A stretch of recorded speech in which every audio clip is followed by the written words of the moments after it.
Good evening, and thank you for joining me for another Boring Books for Bedtime. I hope tonight's selection provides all the boredom your busy brain needs to quiet down and let you get some sleep.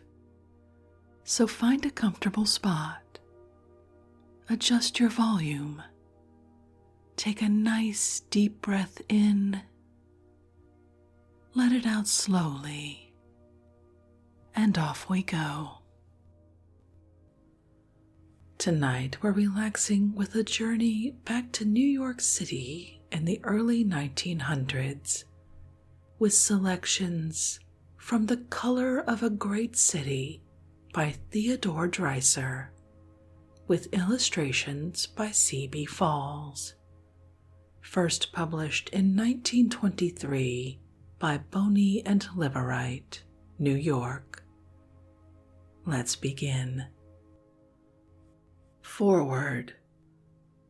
My only excuse for offering these very brief pictures of the city of New York as it was between 1900 and 1914 or 15 or thereabout is that they are of the very substance of the city I knew in my early adventurings in it. Also, and more particularly, they represent in part at least certain phases which at that time most arrested and appealed to me, and which now are fast vanishing, or are no more. I refer more particularly to such studies as the bread line, the pushcart man, the toilers of the tenements, Christmas in the tenements, whence the song and the love affairs of Little Italy. For to begin with, the city as I see it was more varied and arresting, and after its fashion poetic and even idealistic then than it is now. It offered, if I may venture the opinion, greater social and financial contrasts than it does now. The splendor of the purely social Fifth Avenue of the last decade of the last century and the first decade of this, for instance, as opposed to the purely commercial area that now bears that name. The sparklingly personality-dotted Wall Street of 1890 to 1910, as contrasted with the commonplace and almost bread-and-butter world that it is today. The astounding areas of poverty and of beggary even. I refer to the East Side and the Bowery of that period, unrelieved as they were by civic betterment and social service ventures of all kinds, as contrasted with the beschooled and beserviced East Side of today. Who recalls Steve Brody's, McGurk's, Doyers Street, and Chuck Connors? The city is larger. It has, if you will, more amazing architectural features, but has it as vivid and moving social contrasts, as hectic and poignant and disturbing mental and social aspirations as it had then? I cannot see that it has. Rather, as it seems to me, it is duller because less differentiated. There are millions and millions, but what do they do?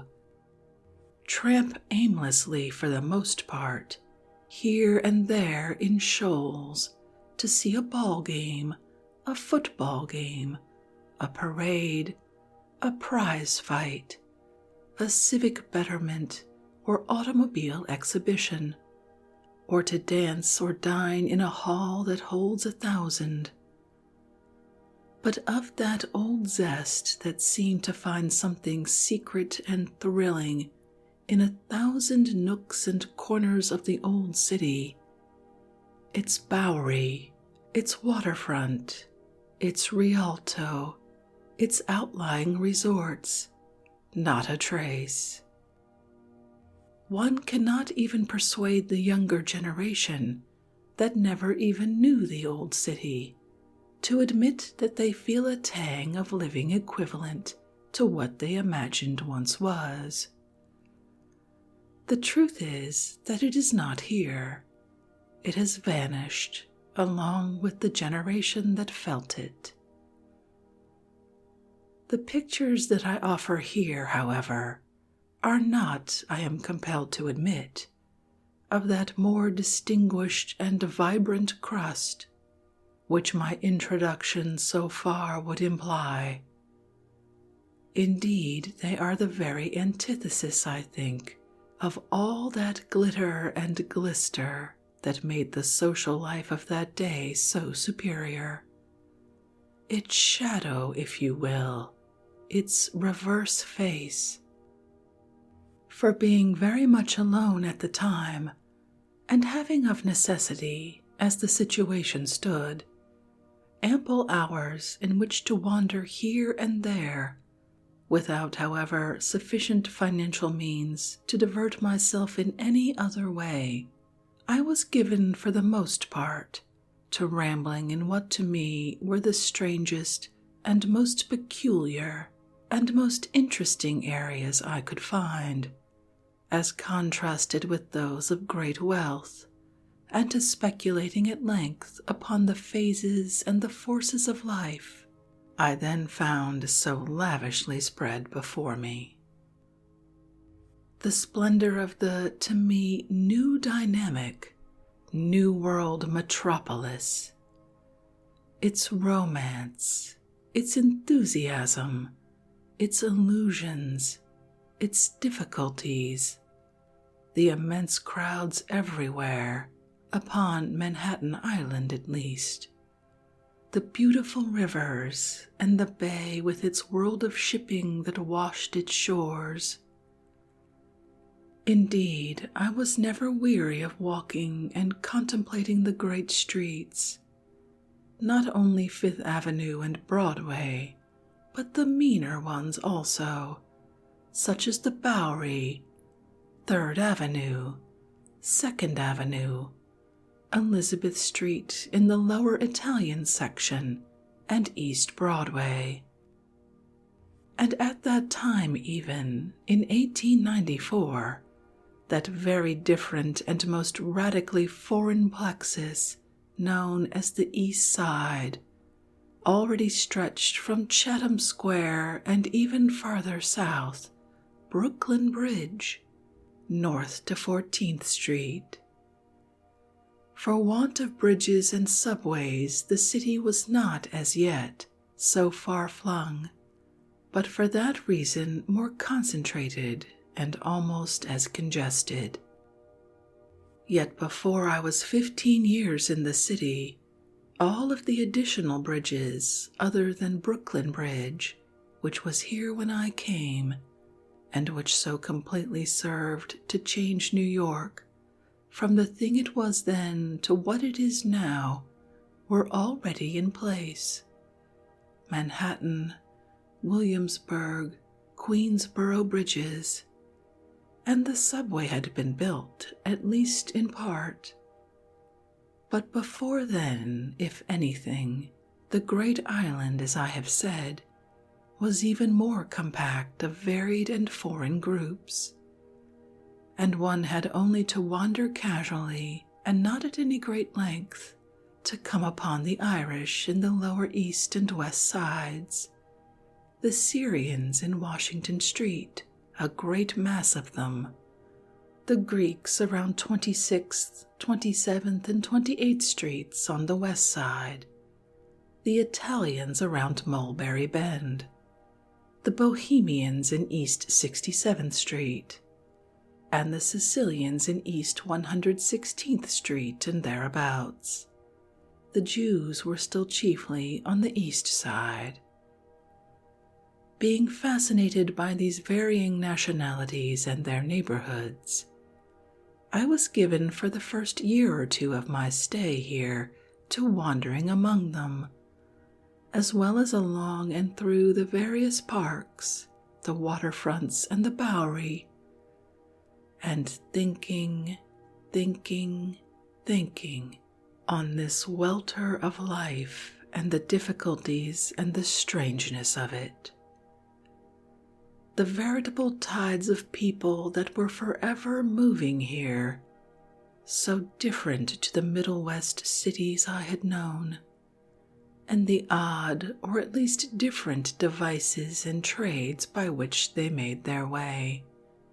The small shops, trades, tricks even.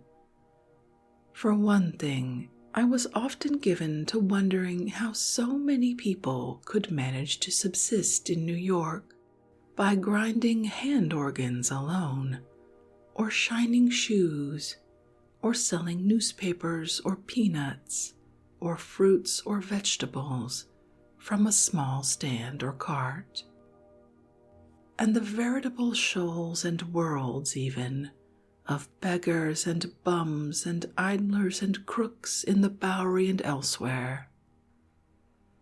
Indeed, I was more or less dumbfounded by the numerical force of these, and the far cry it was from them to the mansions in Fifth Avenue, the great shops in Sixth Avenue and 23rd Street, the world-famous banking houses and personalities in Wall Street, the comfortable cliff dwellers who occupied the hotels and apartment houses of the Upper West Side and along Broadway. For being young and inexperienced and penniless, these economic differences had more significance for me then than they have since been able to maintain. Yet always and primarily fascinated by the problem of life itself, the riddle of its origin, the difficulties seemingly attending its maintenance everywhere. Such a polyglot city as this was not only an economic problem, but a strange and mysterious picture, and I was never weary of spying out how the other fellow lived, and how he made his way. And yet, how many years it was really after I arrived here, quite all of 10, before it ever occurred to me that apart from the novel or short story, these particular scenes and my own cognitions in connection might possess merit as pictures. And so it was that not before 1904, 10 years later really, that I was so much as troubled to sketch a single impression of all that I had seen, and then only at the request of a Sunday editor of a New York newspaper, who was short of small local stuff to fill in between his more lurid features. And even at that, not more than 7 or 8 of all that are here assembled were at that time even roughly sketched. The Bowery Mission, the waterfront, the Cradle of Tears, the track walker, the realization of an ideal, the log of a harbor pilot.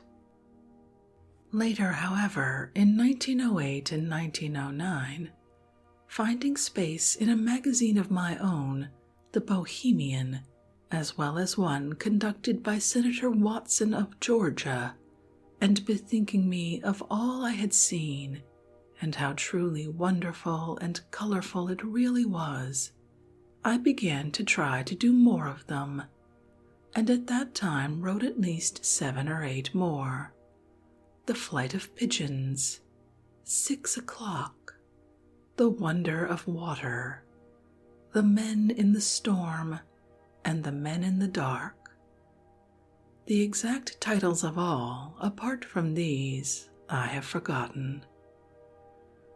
Still later, after the opening of the World War, and because I was noting how swiftly and steadily the city was changing, and old landmarks and conditions were being done away with, I thought it worth while to bring together, not only all the scenes I had previously published or sketched, but to add some others which from time to time I had begun but never finished. Among these at that time were The Fire, Hell's Kitchen, A Way Place of the Fallen, The Man on the Bench.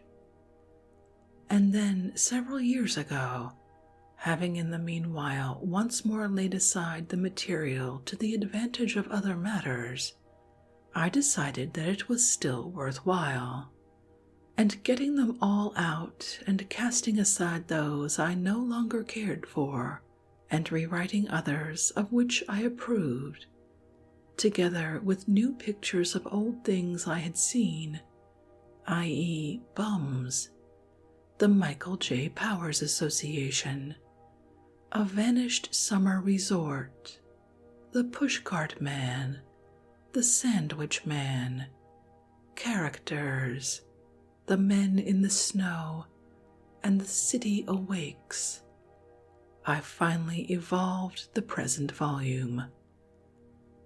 But throughout all these latest editions, I sought only to recapture the flavor and the color of that older day, nothing more. If they are anything, they are mere representations of the moods that governed me at the time that I had observed this material at first hand, not as I know the city to be now. In certain of these pictures, as will be seen, reference is made to wages, hours, and working and living conditions not now holding, or at least not to the same severe degree.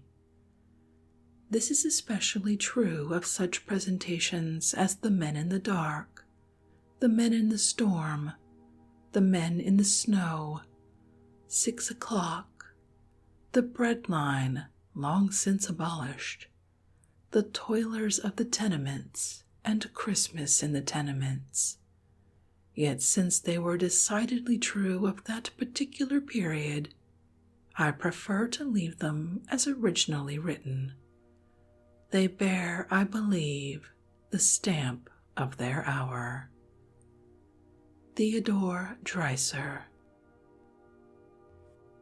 The color of a great city. The city of my dreams. It was silent, the city of my dreams, marble and serene, due perhaps to the fact that in reality I knew nothing of crowds, poverty, the winds and storms of the inadequate that blow like dust along the paths of life.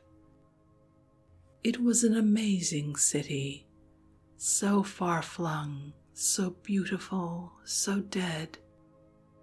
There were tracks of iron stalking through the air, and streets that were as canyons, and stairways that mounted in vast flights to noble plazas, and steps that led down into deep places where were, strangely enough, underworld silences, and there were parks and flowers and rivers.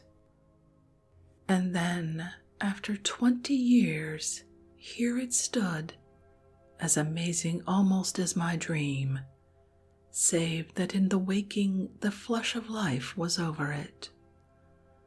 It possessed the tang of contests and dreams and enthusiasms, delights and terrors and despairs. Through its ways and canyons and open spaces and underground passages were running, seething, sparkling, darkling, a mass of beings such as my dream city never knew. The thing that interested me then as now about New York, as indeed about any great city, but most definitely New York, because it was and is so preponderantly large, was the sharp and at the same time immense contrast it showed between the dull and the shrewd, the strong and the weak, the rich and the poor, the wise and the ignorant. This perhaps was more by reason of numbers and opportunity than anything else, for of course humanity is much the same everywhere, but the number from which to choose was so great here that the strong, or those who ultimately dominated, were so very strong, and the weak so very, very weak, and so very, very many. I once knew a poor, half-demented, and very much shriveled little seamstress who occupied a tiny hall bedroom in a side-street rooming-house, cooked her meals on a small alcohol stove set on a bureau, and who had about enough space outside of this to take 3 good steps either way. I would rather live in my hall bedroom in New York than in any 15-room house in the country that I ever saw, she commented once, and her poor little colorless eyes held more of sparkle and snap in them than I ever saw there before or after. She was wont to add to her sewing income by reading fortunes in cards and tea leaves and coffee grounds, telling of love and prosperity to scores as lowly as herself, who would never see either. The color and noise and splendor of the city as a spectacle was sufficient to pay her for all her ills. And have I not felt the glamour of it myself? And do I not still, Broadway at 42nd Street, on those self-same spring evenings when the city is crowded with an idle, sight-seeing cloud of Westerners, when the doors of all shops are open, the windows of nearly all restaurants wide to the gaze of the idlest passer-by. Here is the great city, and it is lush and dreamy. A May or June moon will be hanging like a burnished silver disk between the high walls aloft. 100, 1,000 electric signs will blink and wink, and the floods of citizens and visitors in summer clothes and with gay hats, the streetcars jouncing their endless carloads on indifferent errands, the taxis and private cars fluttering about like jeweled flies. The very gasoline contributes a distinct perfume. Life bubbles, sparkles, chatters gay, incoherent stuff. Such is Broadway. And then Fifth Avenue, that singing crystal street on a shopping afternoon, winter, summer, spring, or fall. What tells you as sharply of spring when, its windows crowded with delicate effronteries of silks and gay nothings of all description, it greets you in January, February, and March? And how, as early as November again, it sings of Palm Beach and Newport, and the lesser or greater joys of the tropics and the warmer seas. And in September, how the haughty display of furs and rugs in this same avenue, and costumes deluxe for ball and dinner, cry out of snows and blizzards, when you are scarcely 10 days back from mountain or seaside. One might think from the picture presented and the residences which line the upper section that all the world was inordinately prosperous and exclusive and happy. And yet, if you but knew the tawdry underbrush of society, the tangle and mat of futile growth between the tall trees of success, the shabby chambers crowded with aspirants and climbers, the immense mansions barren of a single social affair, perfect and silent. I often think of the vast mass of underlings, boys and girls, who with nothing but their youth and their ambitions to commend them, are daily and hourly setting their faces New Yorkward, reconnoitering the city for what it may hold in the shape of wealth or fame, or if not that, position and comfort in the future, and what, if anything, they will reap. Ah, their young eyes drinking in its promise. And then again I think of all the powerful or semi-powerful men and women throughout the world, toiling at one task or another, a store, a mine, a bank, a profession, somewhere outside of New York, whose one ambition is to reach the place where their wealth will permit them to enter and remain in New York, dominant above the mass, luxuriating in what they consider luxury. The illusion of it, the hypnosis deep and moving that it is, how the strong and the weak, the wise and the fools, the greedy of heart and of eye, seek the nepenthe, the lethe of its something hugeness.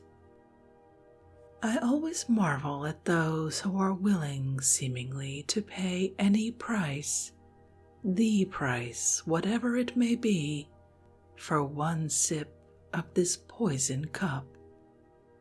What a stinging, quivering zest they display! How beauty is willing to sell its bloom, virtue its last rag, strength an almost usurious portion of that which it controls, youth its very best years, its hope or dream of fame, fame and power their dignity and presence, age its weary hours, to secure but a minor part of all this, a taste of its vibrating presence and the picture that it makes. Can you not hear them almost, singing its praises? The city awakes. Have you ever arisen at dawn or earlier in New York and watched the outpouring in the meaner side streets or avenues? It is a wondrous thing. It seems to have so little to do with the later, showier, brisker life of the day, and yet it has so very much. It is in the main so drab or shabby smart at best, poor copies of what you see done more efficiently later in the day. Typewriter girls in almost stage or society costumes entering shabby offices, boys and men made up to look like actors and millionaires turning into the humblest institutions where they are clerks or managers. These might be called the machinery of the city, after the elevators and streetcars and wagons are excluded, the implements by which things are made to go. Take your place on Williamsburg Bridge some morning, for instance at say 3 or 4 o'clock, and watch the long, the quite unbroken line of Jews trundling push-carts eastward to the great wallabout market over the bridge, a procession out of Assyria or Egypt or Chaldea, you might suppose, biblical in quality, or better yet, a huge chorus in some operatic dawn scene, laid in Paris or Petrograd or here. A vast silent mass it is, marching to the music of necessity.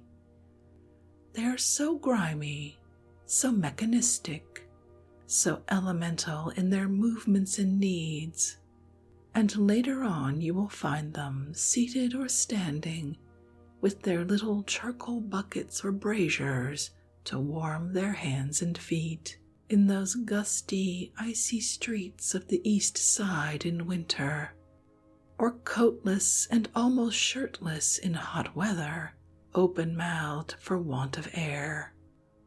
And they are New York too.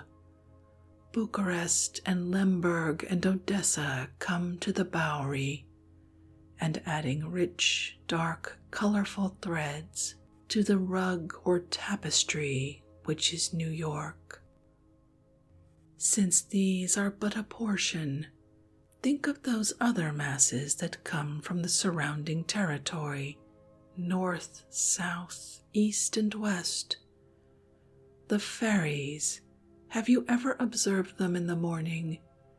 Or the bridges, railway terminals, and every elevated and subway exit? Already at 6 and 6:30 in the morning, they have begun to trickle small streams of human beings, Manhattan or cityward, and by 7 and 7:15, these streams have become sizable affairs. By 7:30 and 8, they have changed into heavy, turbulent rivers, and by 8:15 and 8:30 and 9, they are raging torrents no less. They overflow all the streets and avenues and every available means of conveyance. They are pouring into all available doorways, shops, factories, and office buildings, those huge affairs towering so significantly above them. Here they stay all day long, causing those great hives and their adjacent streets to flush with a softness of color not indigenous to them.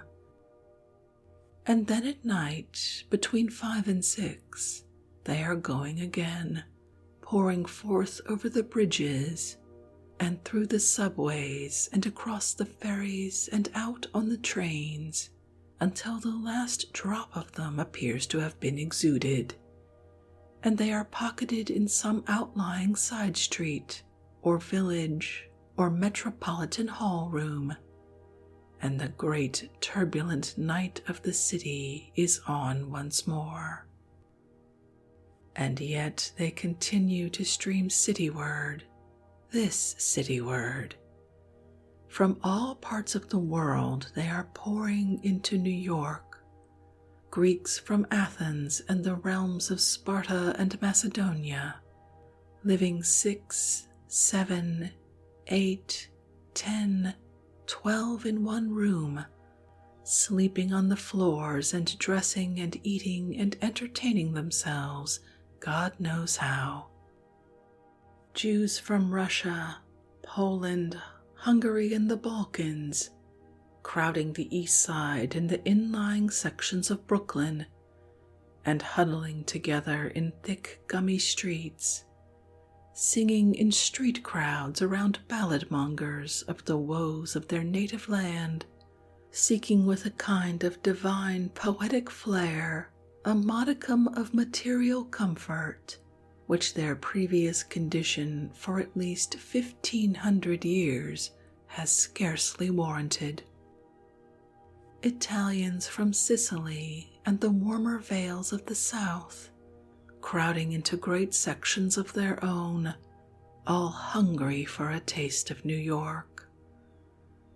Germans, Hungarians, French, Polish, Swedish, Armenians, all with sections of their own, and all alive to the joys of the city, and how eager to live, great gold and scarlet streets throbbing with the thoughts of them. And last but not least, the illusioned American from the Middle West and the South and the Northwest and the Far West, crowding in and eyeing it all so eagerly, so yearningly like the others.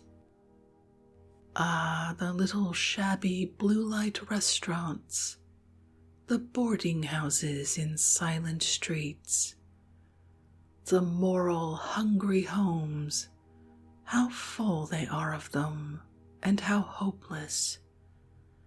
How the city sings and sings for them, and in spite of them, flaunting ever afresh its lures and beauties, a city as wonderful and fateful and ironic as life itself. The waterfront.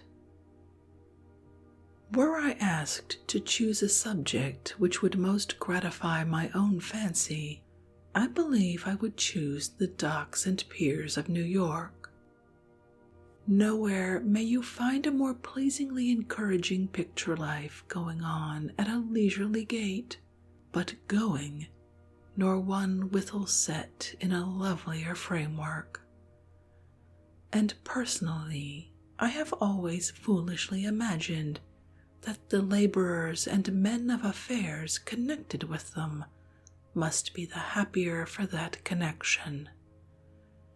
It is more than probable that that is not true, but what can be more interesting than long, heavily laden piers jutting out into the ever-flowing waters of a river, and those tall masts adjoining, how they rock and swing. Whistler had a fancy for scenes like these. They appealed to his sense of line and background and romance. You can look at his etchings of collections of boats along the Thames at London and see how keenly he must have felt the beauty of what he saw. Networks of ropes and spars, stout, stodgy figures of half-idle laborers, delicious, comforting, homey suggestions of houses and spires behind, and then the water.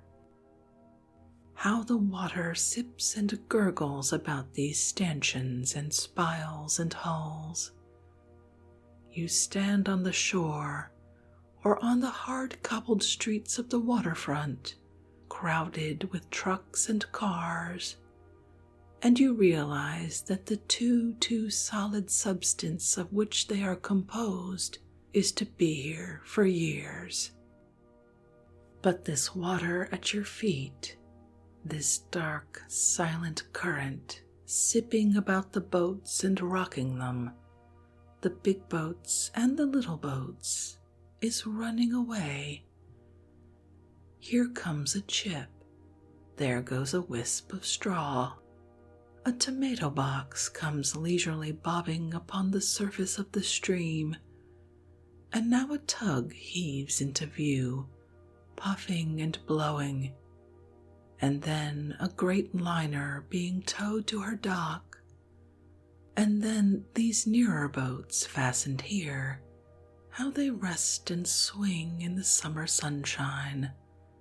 No rush, no hurry, only slow movement.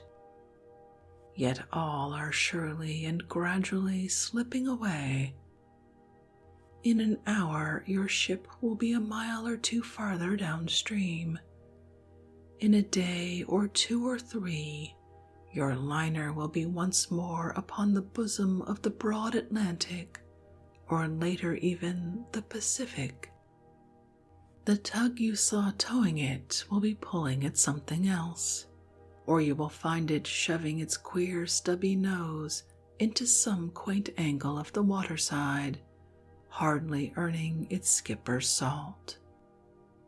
Is it not a delicious, lovely, romantic picture, and yet with the tang of change and decay in it too, the gradual passing of all things, yourself, myself, all. As for the vast piers on the shores of the Hudson, the East River, the Jersey side, and Brooklyn and Staten Island, where the liners house themselves, I cannot fancy anything more colorful.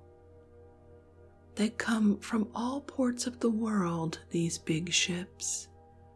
They bring tremendous cargoes, not only of people but of goods, and they carry large forces of men, to say nothing of those who assist them to load and unload.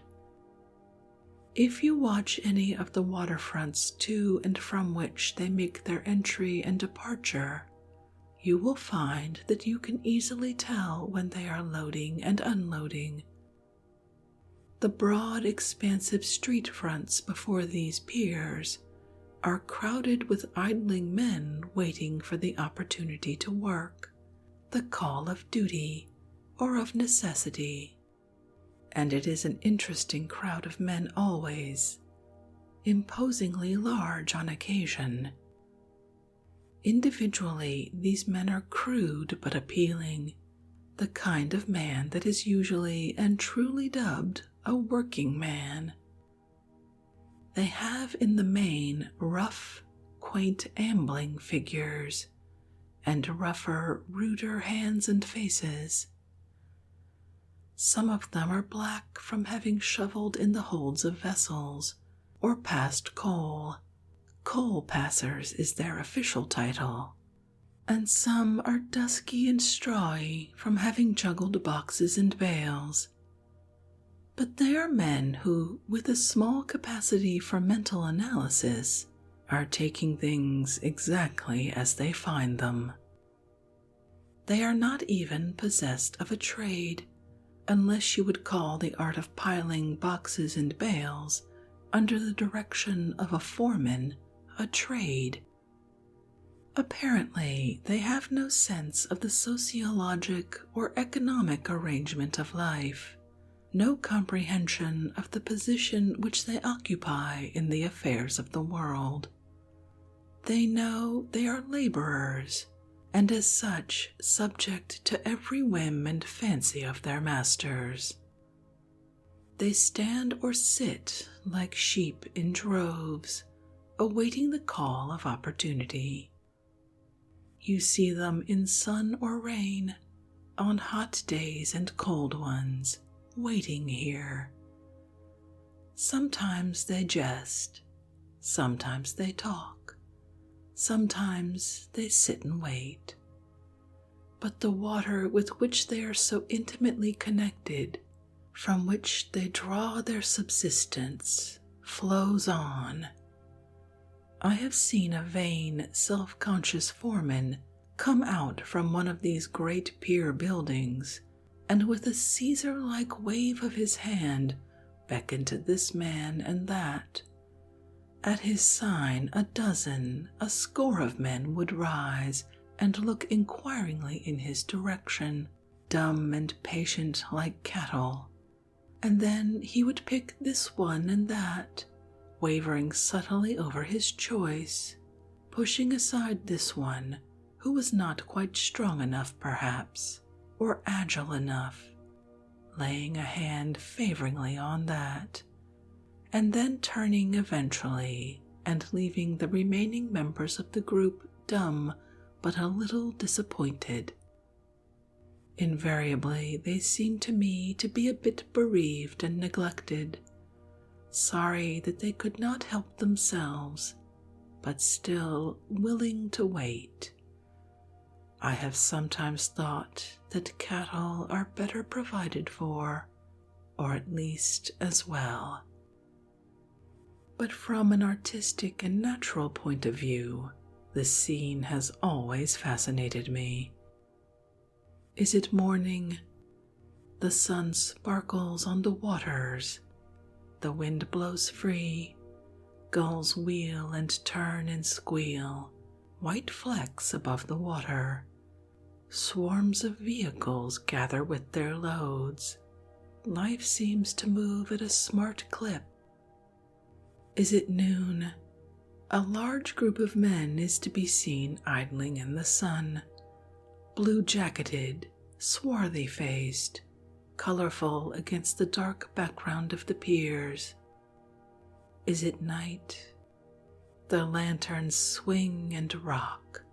There is darkness overhead and the stars. I sometimes think no human being ever lived who caught more significantly, more sweetly, the beauty of the waterfront than the great Englishman Turner. When one looks at his canvases, rich in their gold of sunshine, their blue of sky, their haze of moisture, one feels all that the sea really presents. This man understood, as did Whistler, only he translated his mood in regard to it all into richer colors, those gorgeous golds, reds, pinks, greens, blues, and he had a greater tenderness for atmosphere than did Whistler. In Whistler, one misses more than the bare facts, albeit deliciously, artistically, perfectly presented. In Turner, one finds the facts presented as by nature in her balmiest mood, and idealized by the love and affection of the artist. You have seen The Fighting Temeraire, of course. It is here in New York Harbor any sunny afternoon. The wind dies down. The sun pours in a golden flood upon the east bank from the west. The tall elevator stacks and towering chimneys of factories on the west shore give a beauty of line which no artist could resist. Up the splashing bosom of the river, trembling silver and gold in the evening light, comes a great vessel. Her sides stand out blackly, her masts and funnels, tinged with an evening glow of gold, burn and shimmer against a magnificent, a radiant sky, where red and gold clouds hang in broken patches. She floats, exquisitely penciled and colored, the Fighting Temeraire. You would know her, only it is now the Hudson and not the Thames. The skyline, the ship masts, the sun, the water, all these are alike. The very ship is the same, apparently, and the sun drops down as it did that other day when his picture was painted. The stars come out, the masts rock, swinging their little lamps. The water runs sipping and sucking at the docks and piers. The winds blow cool, and there is silence until the morning. Then the waterfront assumes its quaint, delicious, easy atmosphere once more. It is once more fresh and free. So runs its tide, so runs its life, so runs our very world away.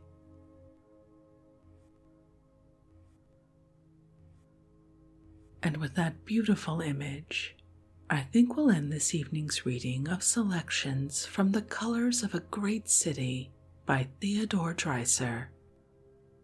I confess I wasn't a huge fan of Dreiser when I studied him in college, but this book is making me think a little differently about him. I may have to give him another go.